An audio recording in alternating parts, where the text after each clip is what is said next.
Now, most of you probably don't know this, but I actually have a Liverpool Career Mode show on my channel. Surprisingly, I do, and the last time I uploaded a Career Mode video was like 4 months ago. It was the first episode, and then I didn't upload any videos at all.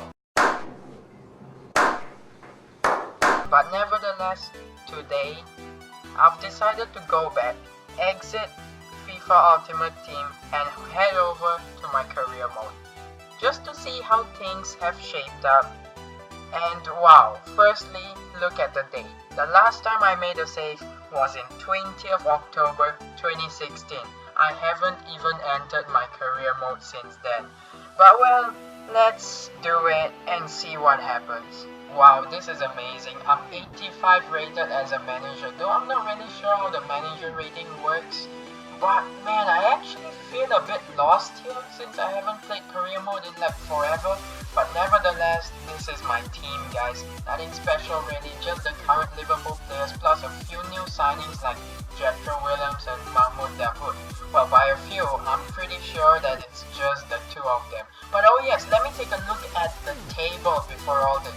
So here you go, guys. 9 games in and I'm in the top spot. I was Liverpool first after the first 9 games in real life this season.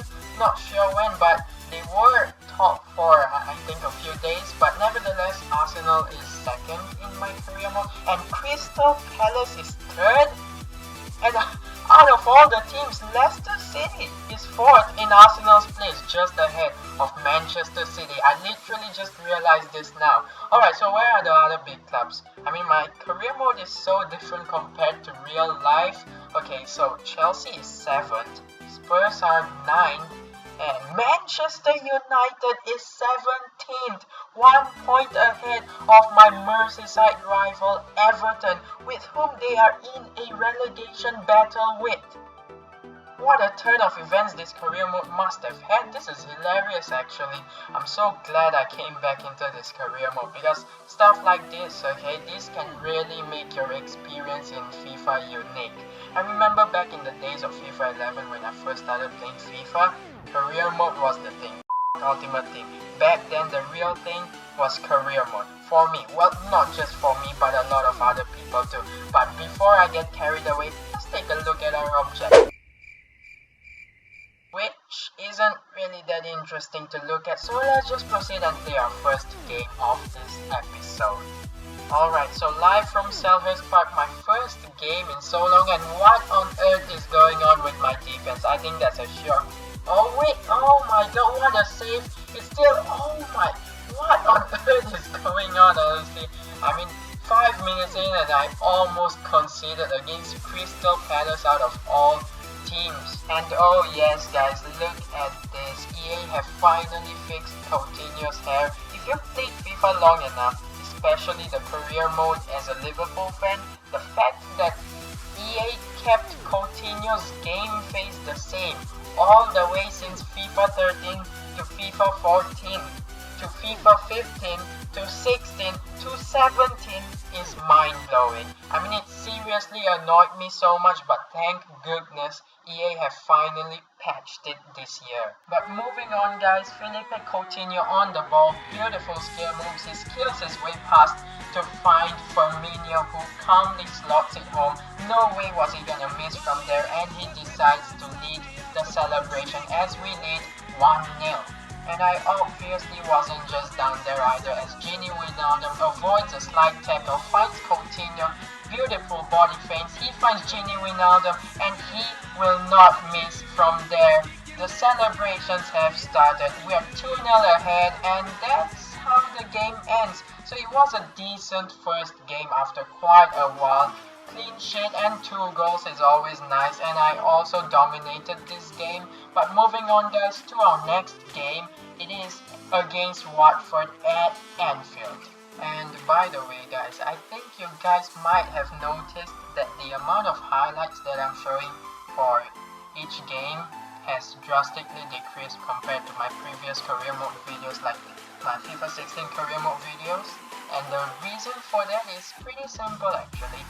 I just think that this commentary based gameplay videos has become a bit too repetitive for me. Like commentating on these matches over and over again, it feels like doing the same thing again and again. So I felt that it might become a bit too boring to watch, and it's a bit too boring for me as well to actually, make this same sort of thing over and over again. And also, if you actually have been subbed to me for long enough, you'd notice that my content keeps changing a lot.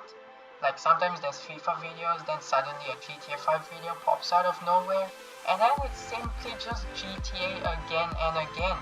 I mean, that just happens to me. I don't know why, but I just get bored uploading the same sort of video if I do it for long enough. So that's pretty much the main reason for why there's so much variety in my channel.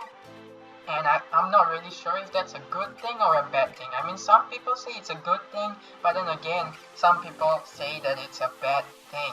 So I am trying to make FIFA the bigger part of this channel after all. But the problem in that is that FIFA still somehow becomes repetitive for me, and I guess not really repetitive but boring in a way.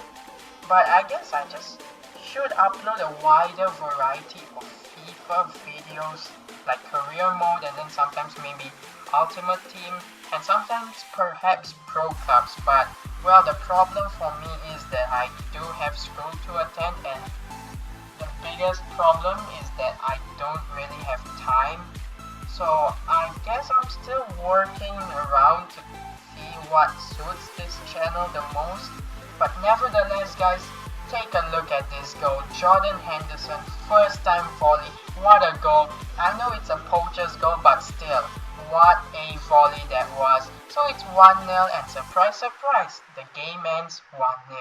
Alright, so apparently we're not on track. The board seems to be unhappy with me due to my work in the youth academy. So they want me to sign a midfielder from the youth academy. But here's the main problem. We already have so many midfielders. Adam Lallana, Gini Wijnaldum, Jordan Henderson, Emre Can, Lucas Leiva, Marco Gui, to name just a few. Plus I've signed Mahmoud Dahoud, and we also have some young talents in the side. So what's the point of signing another midfielder and having to make him play 5 games? I see absolutely no point in this.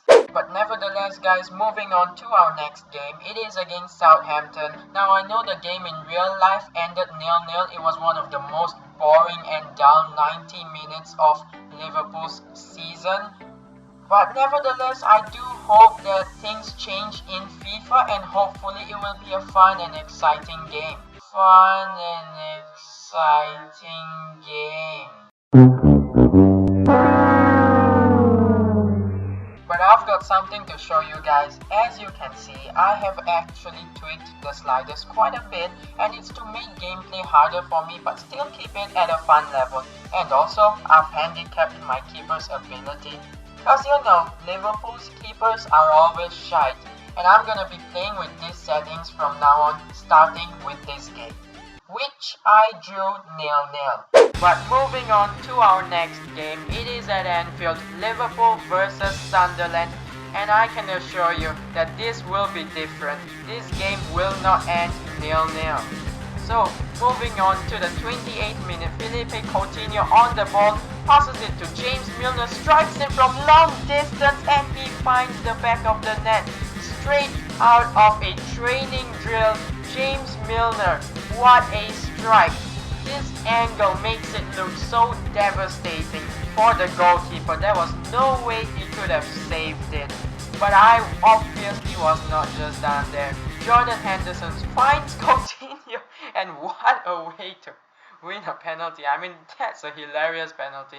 I mean, I remember a penalty I got in my career mode last year in FIFA 16. I mean, like, that was like some serious diving skills from Christian Benteke. But nevertheless, moving back to this video, James Milner stutters, goes left, sends the keeper the wrong way, and finds the back of the net. So it's 2-0 before halftime. And that is how the game ends. Now, before I end this episode, let's take a look at the table, of course. So after 13 games played, Liverpool is still at the top of the table, Arsenal is second, Palace is third, Chelsea is fourth, and Spurs are fifth. So the top five is sort of normal, I guess, but of course, Crystal Palace somehow made it all the way to third. So that's quite some surprise package. But unfortunately, both Manchester clubs are in the bottom half, and City is surprisingly 12th, while United has moved up one position into 16th. But they're only 2 points safe of relegation zone, so that's not something to celebrate. But goodness me, this is gonna be some exciting season just due to this relegation battle itself. I mean, imagine a scenario where Liverpool wins their first Premier League title in almost 30 years and United gets relegated in the same season. Only in FIFA this is possible, and hence you have a reason to play career mode. But nevertheless, my next game is against Arsenal in the EFL Cup, and it's quite an important game. So let's simply unnerve the shit out of Mesut Ozil simply for this moment against City a few weeks ago. But wow, he's not even in the first team. So you know what? Just cause it's Olivier Giroud, let's praise that sexy French lamppost simply for his appearance. But let me tell you something. Giroud looks way better than Cristiano Ronaldo. Well, now that I think of it, Adam Lallana looks way better than Ronaldo as well. I know this video took a turn and it became pretty awkward about me talking about players' appearances, but that is gonna be it for this episode. If you wanna see what happens next in Manchester United's relegation battle, then make sure to smash that like button. Stay tuned for the next video, and as always, thanks for watching.